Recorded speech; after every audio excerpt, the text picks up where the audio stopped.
Ms. Pettersen, you tout your record on fighting the opioid crisis, and part of that record was your advocacy for Denver to create a supervised drug injection site, which is a place where people who use injectable drugs could go to get high under medical supervision.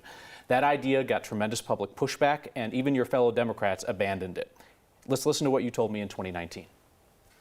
We have people who are already using. If we don't create this site, they're going to be in the parks, in the alleys, in the public bathrooms. It doesn't stop use. So my question is, do you still believe that supervised drug injection sites are a good idea, and would you support similar efforts at the federal level?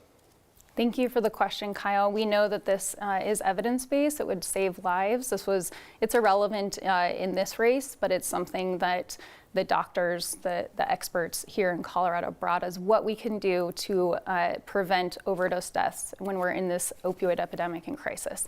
Unfortunately, it's been used as a political weapon. And so because stigma is the biggest barrier that we face to getting people the help that they need, it's why I didn't bring the bill, and it's why I don't think that they should actually address it at the state level. And so it would save lives for that pilot program for the people who have access, but it does detrimental damage for our ability to come together and reduce the stigma for people who are struggling with addiction.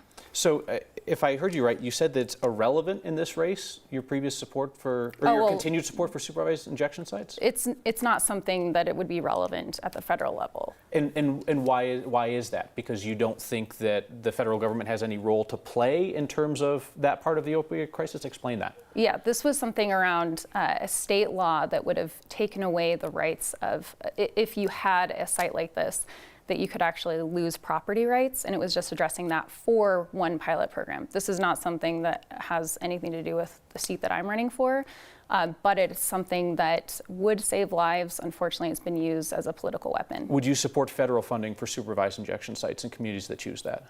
No.